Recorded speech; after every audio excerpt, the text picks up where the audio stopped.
El descubrimiento de la tumba de Tutankamón fue el hallazgo arqueológico más grande de toda la historia. El faraón Tutankamón se convirtió en un personaje histórico muy importante. Todo el mundo conoce sus majestuosos tesoros de oro, pero más interesante es aún la historia de su trágica niñez, sus extraordinarias aventuras amorosas y su repentina y misteriosa muerte. Ahora las nuevas pistas encontradas nos descubren al hombre que estaba detrás de la máscara de oro, el verdadero Tutankamón. El misterio de Tutankamón.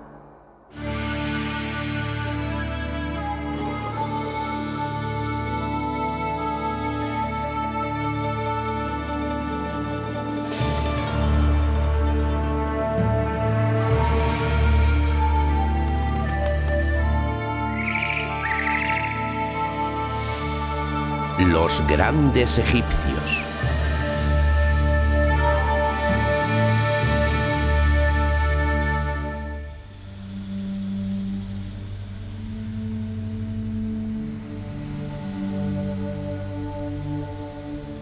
Los antiguos egipcios tenían la costumbre de anotar por escrito todo lo relacionado con sus reyes. Anotaban todo, las batallas, los cautivos que hacían, las ofrendas que hacían a los templos y, lo más importante, escribían sobre sus reyes.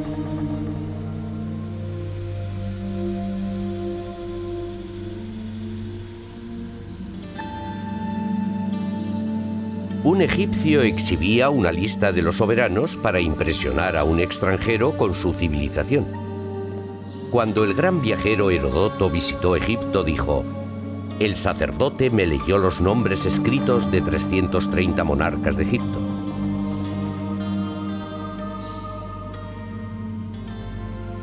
Los egipcios se sentían tan orgullosos de su larga historia que grababan los nombres de sus reyes en las paredes de los templos.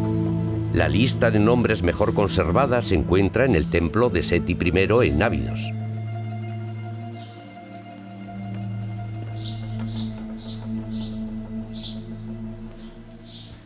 Aquí estamos en la Sala de la Antigüedad, donde hace 3000 años tuvo lugar un ritual religioso muy importante. Seti I aseguraba a su pueblo que si leían los nombres de sus antepasados recibirían alimento en el otro mundo. Este de aquí es Seti I, y este joven es un príncipe llamado Ramsés, el cual llegaría a ser conocido como Ramsés el Grande. En su mano tiene un papiro del cual está leyendo los nombres que aparecen en él. Estos nombres de faraones iban desde Menes, el fundador de Egipto, hasta el propio Seti I. Cada nombre está en un cartucho, que es un óvalo hecho de cuerda que mágicamente rodea el nombre del faraón. Un poco de protección mágica siempre ayuda. Arriba nos relatan lo que estaba ocurriendo. Se trata de una oración para los muertos. Ojalá que Ptah Sokor Osiris, el señor de la tumba, el que está en el templo de Seti I, dé ofrendas a los faraones del Alto y Bajo Egipto del señor de las dos tierras Seti I. Ojalá que ellos tuvieran pan, cerveza, ropa, alabastro y todo lo que necesitasen. Y a continuación están los nombres de los reyes que recibirían estas ofrendas. Primero Keops, el creador de la Gran Pirámide. Después Amenofis III, el cual gobernó Egipto durante el período de mayor prosperidad. Pero justamente aquí nos encontramos con un problema. El nombre del faraón más conocido del mundo no aparece. ¿Dónde está Tutankamón?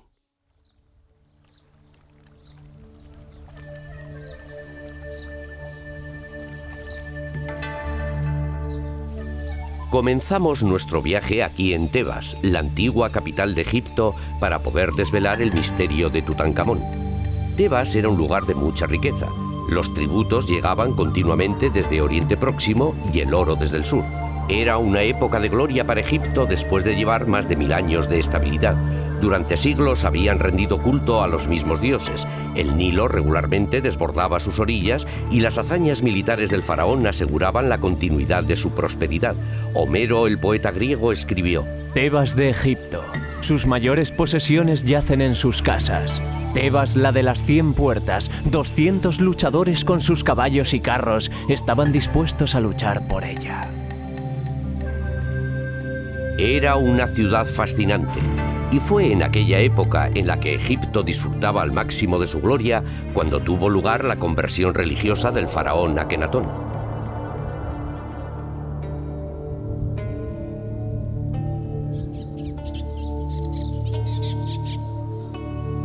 El divino y único gobernador de Egipto se convirtió en un hereje.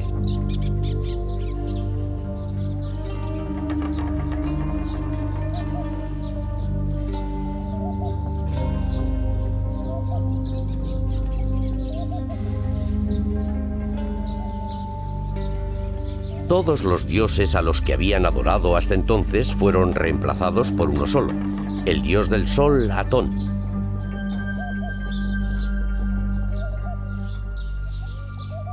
El faraón, con la ayuda de un pequeño grupo de seguidores, trasladó la capital desde la gloriosa Tebas hasta un desierto oculto situado a 160 kilómetros al sur del Cairo. Este lugar actualmente es conocido como Tel el Amarna. En los 3000 años de la historia de Egipto fue cuando nació Tutankamón. El faraón Akenatón comenzó a construir su nueva ciudad colocando señales que indicaban los límites de la ciudad. Dentro de estos límites, el faraón proclamó que solo existiría un único dios, Atón, el dios del sol. Atrás quedaban todos los dioses a los que habían adorado los egipcios durante generaciones. Ya no rendirían culto a Osiris, el dios de la muerte, o a Anubis, el dios de la momificación con cabeza de chacal. También quedaban atrás Hathor, la diosa de la música y del amor, y Bes, el enano con cabeza de león que tocaba la pandereta. Solo podrían adorar a un dios, Atón, el dios del sol, cuyos rayos daban la vida a todo.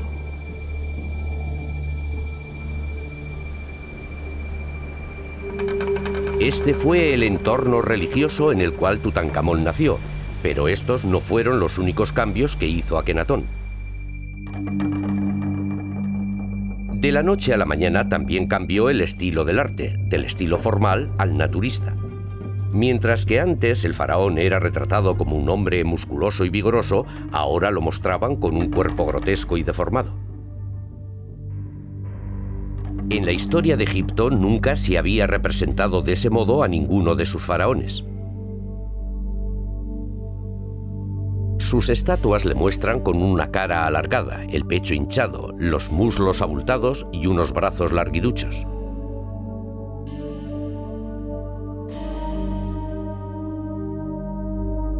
Incluso la esposa del faraón, la famosa Nefertiti, era retratada con unos brazos delgados y un cuello demasiado largo. Sus 6 hijas, las princesas, las representaban con cabezas hidrocefálicas deformes y con cráneos abultados en la parte de atrás. Cuando los primeros egiptólogos descubrieron estas grotescas estatuas, intuyeron que en esa época se había producido un cambio importante. Más sorprendente aún era el modo en que la familia real era retratada junta. Se les representaba en escenas íntimas besándose y tocándose. Akenatón a menudo le retrataban sujetando en sus rodillas a una de sus hijas en un momento familiar tierno. Tradiciones que durante siglos habían tenido, repentinamente habían sido borradas. Akenatón también cambió el sistema político que hasta entonces había tenido tanto éxito en Egipto. En el pasado, el dominio de Egipto sobre Oriente Próximo se había logrado gracias a un gran ejército permanente conducido por el faraón. Con el rey a la cabeza, este ejército tradicionalmente se encaminaba hacia países extranjeros para conquistarlos y así extender las fronteras de Egipto. Después de que el ejército hubiera conquistado una nueva tierra, volvían con todos los objetos de valor que habían encontrado y les amenazaban con volver si no enviaban anualmente tributos a Egipto. Este era un sistema muy sencillo, pero convirtió a Egipto en un país muy rico. Akenatón se negó a hacer todo eso, simplemente era algo que no le interesaba. En su aislada ciudad, él se dedicaba a adorar al dios Atón y pasaba el tiempo con su esposa Nefertiti y sus niños. Akenatón cambió el papel de líder político que tradicionalmente tenía el faraón por uno religioso. Esta fue una época memorable para Egipto y en este turbulento mundo nació Tutankamón. Al otro lado del río de Amarna, unos excavadores descubrieron una inscripción que afirmaba que el padre de Tutankamón era faraón. ¿Pero cuál de ellos? La respuesta a esta pregunta la encontramos en un lejano valle en el que Akenatón construyó su tumba. Aquí es donde vamos a descubrir al verdadero Tutankamón, el hombre que había detrás de la máscara de oro. La respuesta la encontramos en esta vieja pared. Es difícil apreciarlo, pero fijándonos con detenimiento desvelaremos algunos de los misterios de la historia de Egipto. Esta escena representa la muerte de alguien de la realeza. Como podéis ver aquí arriba hay un bebé en el regazo de su niñera. Y por aquí tenemos un portador de abanicos, lo cual indica que se trata de un nacimiento real. Aquí tenemos a Akenatón y Nefertiti lamentándose. Se están arrojando arena en la cabeza, ya que ese era el modo de demostrar su tristeza en esa época. Esta es la cama en la que murió la princesa y aquí está ella. La muerte de esta princesa permitió a Jeffrey Martin, uno de los mayores egiptólogos del mundo, hacer un importante descubrimiento.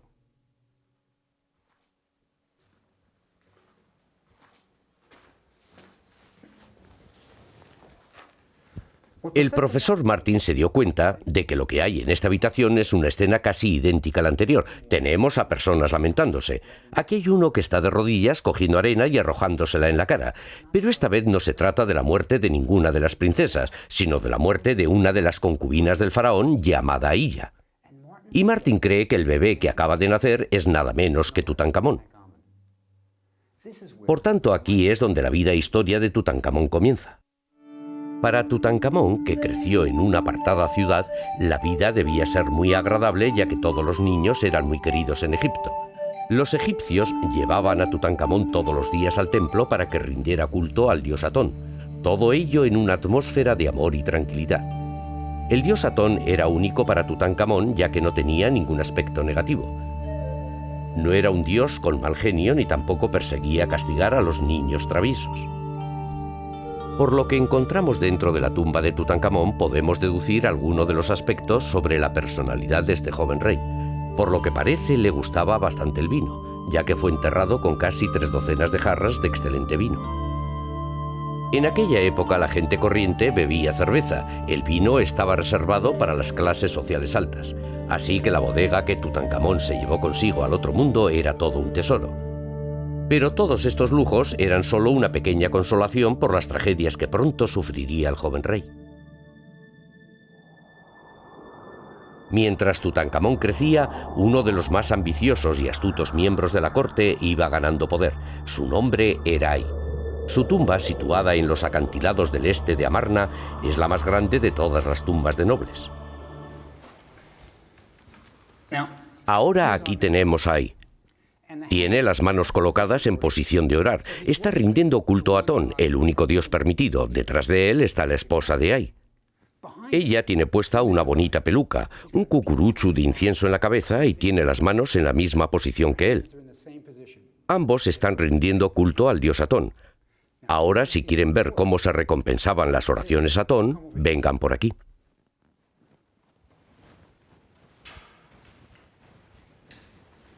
Por aquí hay una escena que muestra cómo eran recompensados en Amarna. Aquí está Akenatón y detrás de él su esposa Nefertiti. Justamente sobre Akenatón se encuentra el dios Atón, el disco solar, emitiendo sus rayos hacia abajo. El faraón y la faraona están obsequiando a Ay y a su esposa con unos collares de oro. Son 3 de las princesas que están ayudando a su padre. Una de ellas tiene una bandeja de collares de oro, la cual está entregando a su madre. Podéis preguntaros en qué época fue grabada esta pared, ya que tan solo aparecen 3 princesas y Akenatón y Nefertiti tenían 6. Más o menos lo harían en la mitad del reinado de Akenatón.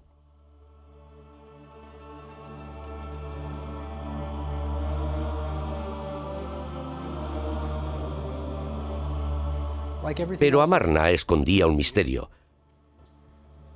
Mirad estas columnas. No están acabadas y la tumba de Ay tampoco. Cuando los trabajadores llegaron a este punto, dejaron sus herramientas, se alejaron caminando y nunca más volvieron. Sabemos que Ay vivió durante años después. Pero entonces, ¿por qué el oficial más poderoso de Amarna dejó su tumba sin terminar en la mitad del reinado del faraón? La razón por la cual Ay detuvo la construcción de su tumba fue que las cosas no iban bien en Amarna y Ay no tenía la intención de seguir viviendo allí.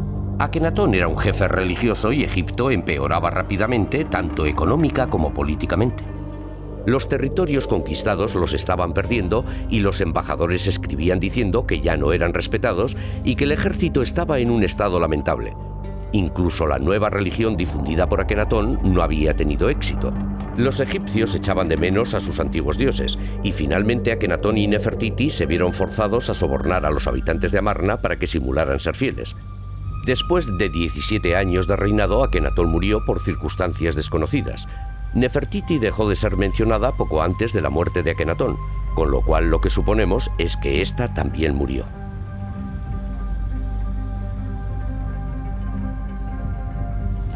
Al poco tiempo, la ciudad de Amarna fue abandonada. Una de las pruebas que indican cómo los egipcios querían olvidar rápidamente el episodio de Amarna lo encontramos en el famoso busto de Nefertiti, una de las más grandiosas obras de arte de la historia del mundo, y fue olvidada en la estantería del escultor.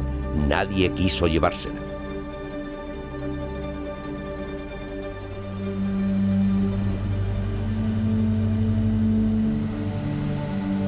Entonces Egipto ya no tenía ni un rey ni tampoco una reina. El pequeño Tutankamón se casó con su hermanastra Ankesenamen, la cual solo tenía 11 años. De esta forma, el joven Tutankamón, el único varón heredero, se convirtió en faraón. La revolución de Akenatón simplemente fue un cambio demasiado rotundo para lo conservador que era el pueblo egipcio. Así, Tebas, con sus 2 grandes templos, se convirtió de nuevo en la capital de Egipto. Entonces miles de sacerdotes, olvidados durante los 17 años que duró el experimento de Amarna, pudieron finalmente volver a sus rituales y rendir culto a los dioses del antiguo Egipto. Tutankamón, acompañado de su nueva esposa Ankesenamen, se alojó en el palacio de sus antepasados.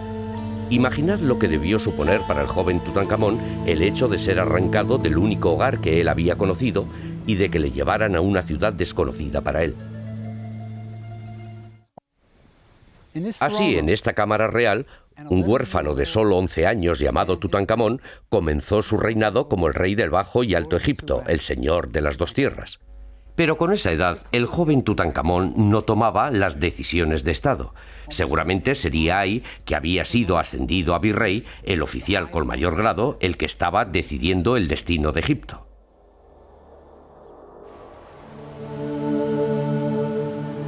Pero Tutankamón no fue el único niño que llegó a ser faraón en la historia de Egipto.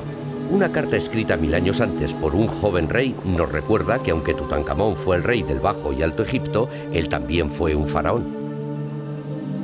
Durante el reinado del joven Pepi II, el virrey Tunubia le escribió una carta para decirle que volvía con un pigmeo.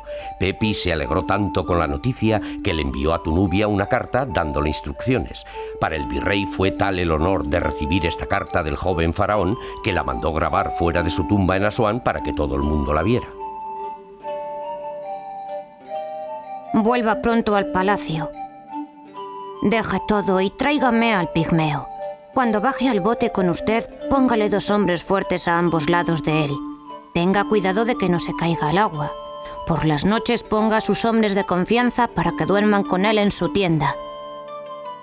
Compruebe que las cosas van bien 10 veces por noche. Su Majestad desea ver a este pigmeo más que los productos del Sinaí y Punt. Puede que él fuera un faraón, pero todavía no era más que un niño. A su corta edad, Tutankamón y su esposa Ankesenamen ya habían conocido la tragedia. Se aferraron el uno al otro para superar las secuelas que les había dejado la muerte de su padre. Además, después de la muerte de Akenatón, no se vuelve a mencionar a la reina Nefertiti, quien probablemente también murió por aquella época. Entonces ellos eran huérfanos y les obligaron a trasladarse a Tebas, dejando atrás su hogar, su religión e incluso los cariñosos recuerdos de su padre, que ahora todos consideraban un hereje. Los objetos encontrados en la tumba de Tutankamón parecen indicar que la pareja era inseparable. Una de las más conmovedoras piezas encontradas en la tumba fue un pequeño santuario de oro, el cual una vez albergó una estatua de Tutankamón. Cada una de las escenas que aparecen en el santuario muestran a Anque-Senamen como una esposa cariñosa y que ayudaba mucho. Las viñetas representan a la pareja real en sus momentos de intimidad, tocándose mutuamente. Mientras Tutankamón cazaba, Anque-Senamen le sujetaba las flechas. Tutankamón rociaba el perfume en las manos de su esposa. Obviamente estaban entregados uno al otro y disfrutaban estar juntos. Por razones políticas, su ceremonia matrimonial se celebró cuando aún eran unos niños, pero ya existía entonces un verdadero vínculo de afecto entre marido y mujer. Este santuario probablemente fue el regalo encargado por Anque-Senamen para su esposo. En cierto sentido, se trataba de una carta de amor escrita con oro. Realmente era una pareja mágica. En la tumba se ha encontrado una lámpara mágica que era su secreto particular. La lámpara es de alabastro y a primera vista no tiene ningún dibujo ni por dentro ni por la parte de afuera, pero cuando se enciende aparece la pareja dibujada en ella. El truco está en que dentro de la lámpara hay una segunda y más pequeña en la cual ha sido pintada la pareja, de manera que solamente puede verse la imagen cuando se enciende la lámpara y se hace traslúcida. En esta esquina del Museo del Cairo nos encontramos con una pista crucial de la historia de Egipto. Esta es una estela que colocaron en el templo Karnak, el centro religioso de Tebas. Poco después de su retorno a Tebas, Tutankamón fue obligado a pedir perdón a los antiguos dioses, y así es como lo hicieron. Estas 3 líneas de jeroglíficos de aquí arriba cuentan una historia terrible. Lo que dicen es: los dioses y diosas de Egipto, desde la isla Elefantina hasta las marismas del delta, habían sido abandonados. Sus santuarios habían caído en el olvido y estaban invadidos con malas hierbas. El pueblo egipcio estaba confuso. Los dioses habían olvidado esta tierra. Lo que básicamente hacían con este anuncio era culpar al padre de Tutankamón de la situación en que estaba Egipto. Cuando pusieron este anuncio público, Tutankamón probablemente solo tenía 12 años. Y estas no son palabras de un niño de 12 años. Alguien estaba culpando a su padre por los problemas de Egipto. Pensad cómo se sentiría Tutankamón. Se debía sentir fatal.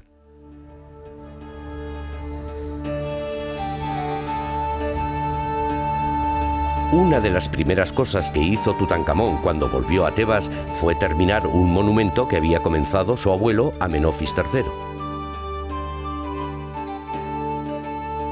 Aquí, en el templo de Luxor, Amenofis había construido una columnata, pero él murió antes de que fuera decorada. Las escenas que Tutankamón eligió para decorar la columnata eran las del festival más importante y tradicional de Tebas, el Festival de Apet.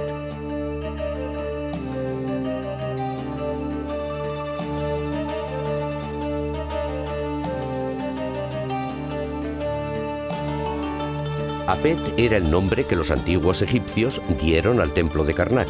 Una vez al año colocaban las estatuas de los 3 dioses más importantes de Tebas, Amón, Mut, Kon, en pequeños santuarios, y las llevaban desde el templo de Karnak hasta Luxor para que todo el mundo las viera.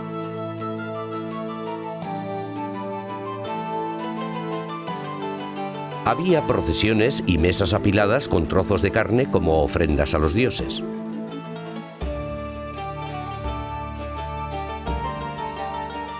Música, aplausos, canción y baile. Era un día de diversión y Tutankamón lo plasmó todo en la columnata.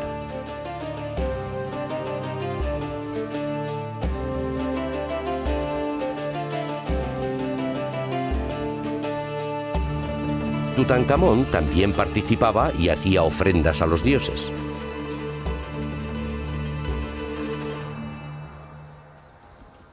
Pero aquí tenemos un gran dilema.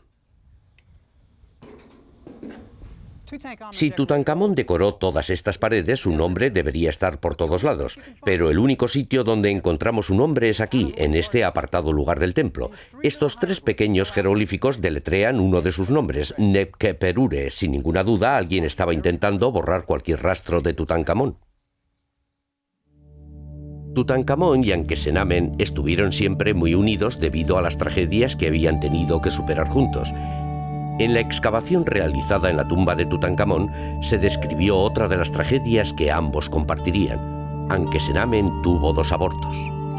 Se encontraron 2 pequeños ataúdes de madera en una pequeña habitación fuera de la cámara de sepultura. Dentro de estos había 2 fetos. Howard Carter, el descubridor de la tumba, desenvolvió el más pequeño de ellos y dedujo que aproximadamente tenía 5 meses de madurez. Además, el cuerpo no mostraba señales de haber sido momificado. El segundo feto fue enviado al Dr. Douglas Derry, profesor de anatomía en la Universidad del Cairo. El profesor lo desenvolvió y dedujo que era un feto femenino de 8 meses, el cual sí había sido embalsamado. Derry dijo que había encontrado el alambre que los embalsamadores utilizaban para sacar el cerebro. Estos fetos desaparecieron misteriosamente en el año 1930, pero recientemente el mayor de ellos ha aparecido en el Hospital Casare Laine, donde Derry lo había guardado. Cuando el año pasado encontraron el cuerpo del feto más pequeño, el doctor Fauzi Gabala, presidente del Departamento de Anatomía, me invitó a examinar los 2 cuerpos. Y una de las cosas que me asombró es que a menudo decían que las momias fueron examinadas por Howard Carter y luego más tarde por Derry, el profesor de anatomía de la Universidad del Cairo. Sí. Ellos decían que el más pequeño de los 2 fetos, Ankesenamen, tuvo 2 abortos y este es el mayor. Sí. Dijeron que el más pequeño no fue momificado ya que no habían visto ninguna incisión en la parte inferior del abdomen, pero echemos un vistazo por aquí. El más pequeño de los fetos desafortunadamente se ha degenerado mucho, pero encontramos resina en la parte inferior de la cavidad abdominal. La incisión en sí misma no la vemos debido a la degeneración del cuerpo. Y esta resina tiene el mismo color, la misma textura y la misma apariencia que la que encontramos en el otro feto. Sí, claro. Pero el lugar de la incisión no está claro debido a la degeneración del cuerpo. Es muy frágil. Sí, muy frágil. Pensad en la habilidad que tenían que tener los antiguos embalsamadores trabajando en esta diminuta y pequeña niña. Probablemente intentaron sacar los órganos internos a través de una incisión abdominal. Estos egipcios eran increíbles. Hay una masa de lino mezclada con el área oscura de resina. Sí. Esto indica que debería haber sido embalsamada o algo así. Fue momificada sin ninguna duda. Mirando a estas 2 diminutas criaturas, uno no puede evitar preguntarse lo que hubiera ocurrido si los hijos de Tutankamón y Ankesenamen hubieran sobrevivido. Si ellos hubieran tenido un varón heredero, las esperanzas de aquellos que querían ser reyes se habrían perdido, y la historia de Egipto se hubiera cambiado para siempre. Pero acechando entre las sombras estaba la peor de las pesadillas del joven faraón. Poco después de que Tutankamón fuera coronado rey, Ay se convirtió en virrey de Egipto. Indudablemente, Ay ejercía una gran influencia sobre Tutankamón y las decisiones que éste tomaba. Además de aconsejar al rey y administrar justicia, el virrey tenía otro gran poder. Él controlaba el acceso al palacio. Nadie podía entrar o salir sin su conocimiento y permiso.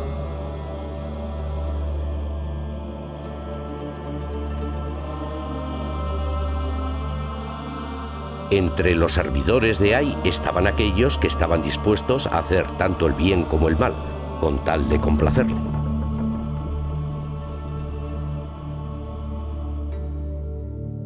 Una de las escasas imágenes que tenemos de Tutankamón en su papel de faraón está en la tumba de Hoy, su virrey de Nubia. Aquí tenemos al joven rey desempeñando sus deberes oficiales.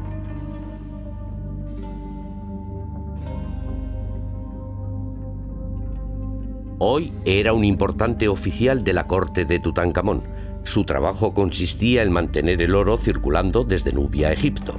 Los antiguos egipcios llamaban al oro nube, ya que Nubia, actualmente Sudán, era un lugar donde abundaba este metal precioso. El oro que se ha encontrado en el ataúd de Tutankamón probablemente fue gracias a los concienzudos esfuerzos de Hoy. Cuando Hoy volvía desde Nubia, podíamos ver sus caballos mirando desde sus compartimentos.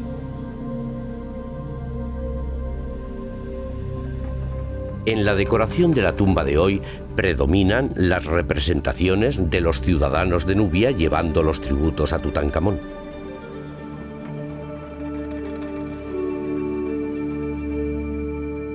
Jirafas, monos e innumerables anillos de oro.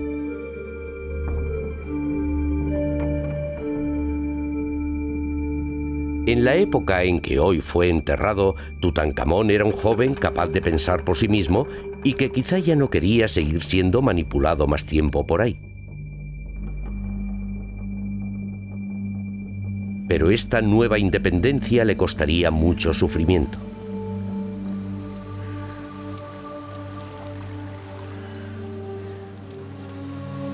Entonces, de repente, con tan solo 20 años, Tutankamón murió misteriosamente. Su cuerpo fue momificado, transportado al otro lado del río hasta la orilla oeste, el lugar de los muertos, y allí fue enterrado junto con otros faraones egipcios en el denominado Valle de los Reyes.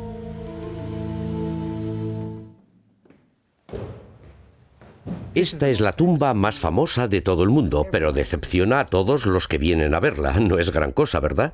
Pero nadie esperaba que Tutankamón muriera tan joven y por tanto no hubo tiempo de preparar una tumba más adecuada. Pero aún así encontramos cosas maravillosas en ella, como por ejemplo aquí. Tutankamón todavía está dentro de este sarcófago.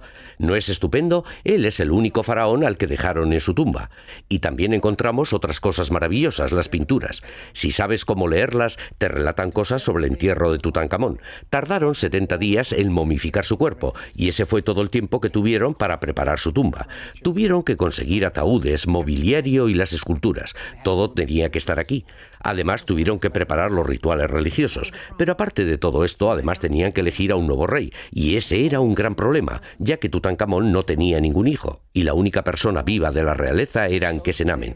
En esta pared se representa el día del funeral. Aquí está la momia de Tutankamón. Y estos 12 egipcios de ahí están llevando el cuerpo hasta esta tumba. ¿Y qué quieren decir las pequeñas cintas que llevan en la cabeza? Son para demostrar su dolor. Y estos son los oficiales de palacio. ¿Pero sabéis quién falta aquí? Ay. Él está por aquí. Y fijaos en lo que lleva puesto. Es una piel de leopardo. Eso indicaba que él era el sumo sacerdote. Ay actuaba como sumo sacerdote al ejecutar el rito de la apertura de la boca de Tutankamón. El sumo sacerdote es el que daba a los muertos la vida y el aliento para la próxima.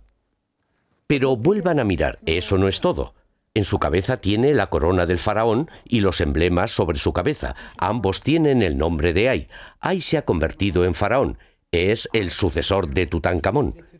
Pero, ¿cómo logró un plebeyo convertirse en un faraón? Ankesenamen debía estar desolada por la muerte tan prematura de su joven esposo.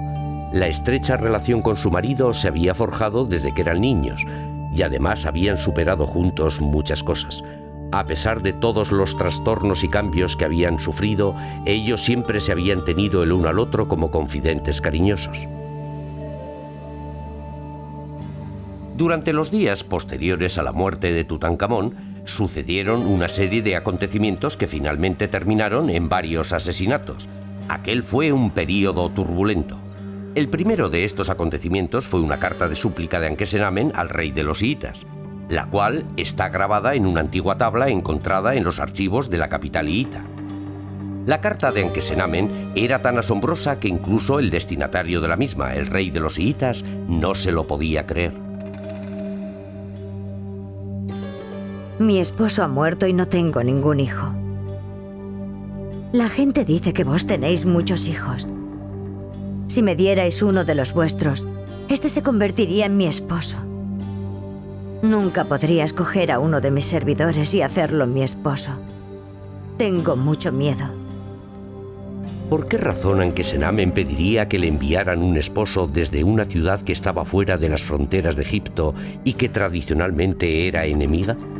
El rey de los hiitas rechazó la petición pensando que se trataba de algún truco. Desesperada, Ankesenamen volvió a escribirle.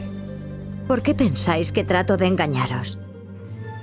Si tuviera un hijo, ¿creéis que escribiría a un país extranjero humillándome a mí misma y a mi país? Sé que no os fiáis de mí. Mi marido ha muerto y yo no tengo hijos. ¿Debería quizás coger uno de mis servidores plebeyos y hacerlo mi esposo? La gente dice que vos tenéis muchos hijos. Dadme uno y se convertirá en mi esposo y en el rey de la tierra de Egipto. Finalmente, el rey envió a Egipto a uno de sus hijos para que se casara con la desesperada Ankesenamen. pero la boda nunca se celebró. En algún lugar del desierto en una frontera egipcia fue asesinado. ¿Por qué Ankesenamen quería encontrar un esposo fuera de las fronteras de Egipto? En sus cartas ella afirma que nunca se casaría con un servidor, y esta es una frase poco común. Debía de estar amenazada por alguien. Pero, ¿quién podía forzarla a casarse con un plebeyo? La respuesta a esta pregunta fue encontrada después de más de 3000 años en la tienda de un famoso comerciante de antigüedades. En la primavera de 1931, Percy Newberry, un egiptólogo, encontró en el almacén un anillo con 2 inscripciones. Una pertenecía a Ankesenamen y la otra a Ay. Newberry inmediatamente escribió a Howard Carter contándole su hallazgo. Mi querido Carter, te interesará saber que acabo de encontrar un anillo que tiene la inscripción de Ankesenamen junto a la del rey Ay. Esto solo puede indicar que el rey Ay se casó con Ankesenamen, la viuda de Tutankamón. El viejo Ay era el plebeyo al que Ankesenamen quería evitar tan desesperadamente. Sus urgentes cartas al rey de los hiitas, el anillo descubierto por el profesor Newberry y las escenas de Ay en la pared de Tutankamón confirman que Ay sucedió a Tutankamón en el trono como rey de Egipto al casarse con la joven y asustada viuda. ¿Qué le ocurrió a Ankesenamen después de su matrimonio con Ay? Cuando el profesor Newberry descubrió el anillo que probaba el matrimonio entre el anciano Ay y la joven Ankesenamen de tan solo 21 años, escribió a Howard Carter. ¿Hay alguna posibilidad de que vengas al Valle del Oeste para ver la tumba de Ay? Si vienes, hay algo muy interesante que me gustaría enseñarte. En una de las paredes de la cámara del sarcófago aparece la imagen del anciano rey Ay con la reina Tey detrás de él. ¿Hay alguna pista de quién es la figura que está detrás de la reina Tey? ¿Y es este cartucho suficientemente grande para poner en él el nombre de Ankesenamen? Si Ankesenamen hubiera estado viva cuando Ay murió, unos 3 años después de casarse, debería aparecer en las paredes de su tumba. Así que lo que tenemos que hacer es mirar en la tumba de Ay para encontrar pistas sobre el destino de Ankesenamen.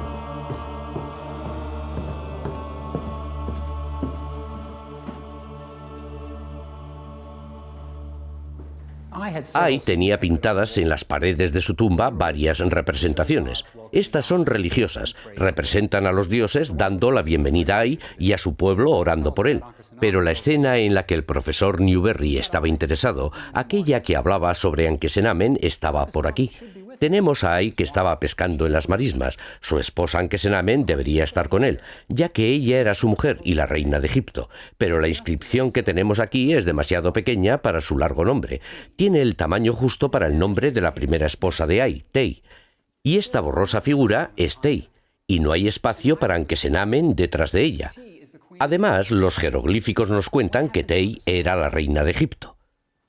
¿Qué le ocurrió entonces a Ankesenamen? Para que Tey fuera reina, Ankesenamen tenía que haber muerto. En consecuencia, solo podemos imaginarnos que Ankesenamen sufrió una muerte similar a la del príncipe de los hiitas y a la de Tutankamón. Fue asesinada. ¿Estamos hablando de un asesino en serie? ¿Pudo Ay haber asesinado a todo aquel que se interpusiera en su camino al trono? En 1968, otra de las piezas para desvelar la misteriosa muerte de Tutankamón encajó en su lugar. El doctor Harrison, un anatomista inglés, llevó a cabo un examen médico único. Era la primera vez desde 1920 que las autoridades egipcias permitían abrir el sarcófago de Tutankamón.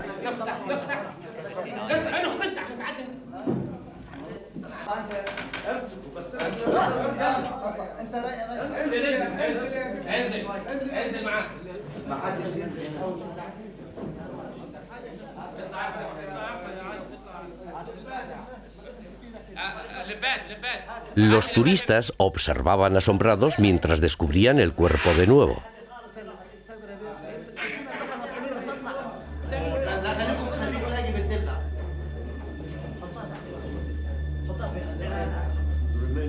Estamos examinando el cuerpo.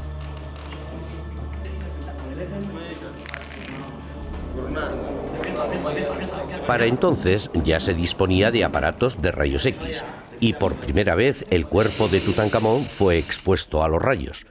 Los resultados fueron reveladores, ya que Harrison descubrió que Tutankamón tenía un golpe en la parte de atrás del cráneo. Esto está dentro de los límites normales. De hecho, podría haber sido causado por una hemorragia producida bajo las membranas que cubren esta región del cerebro. Y la hemorragia podría haber sido provocada por un golpe en la parte posterior de la cabeza, lo cual podría haber sido la causa de su muerte.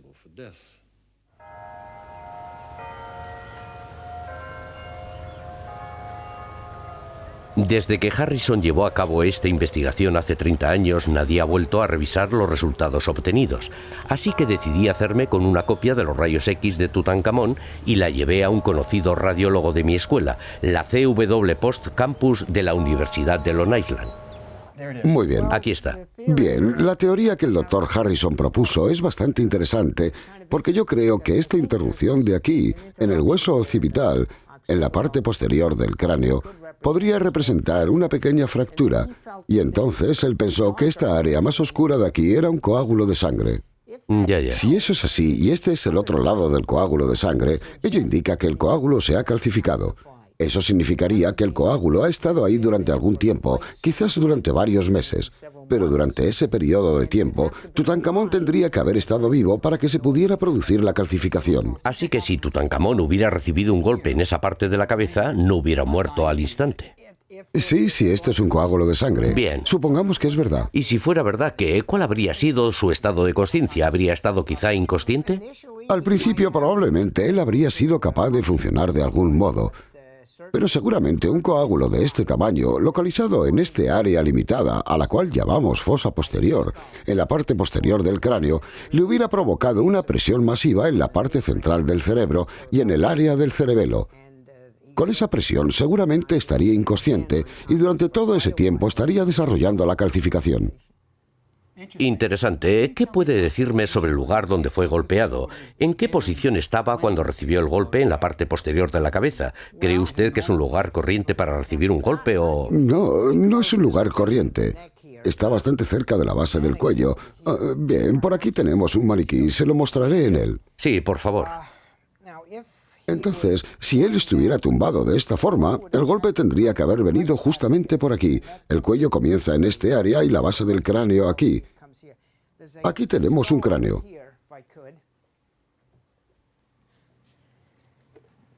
Si le ponemos en la misma posición, el cuello, la espina cervical estaría aquí, y el área donde creemos que está la fractura está justamente por aquí.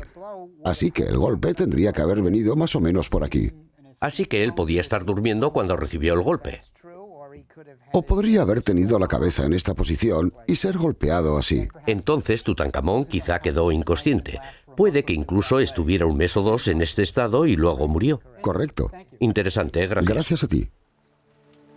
Los resultados de nuestra investigación en los rayos X de Tutankamón indican que Ay pudo haber tenido varios meses para urdir un plan con el cual suceder a Tutankamón en el trono. Si Ay mató a Tutankamón, a Ankesenamen y al príncipe de los chiitas, ¿por qué no se le llevó ante la justicia? La respuesta a esta pregunta está escrita en las paredes de la tumba de Rechmaray, el cual hizo grabar en su tumba las obligaciones y poderes de Ay.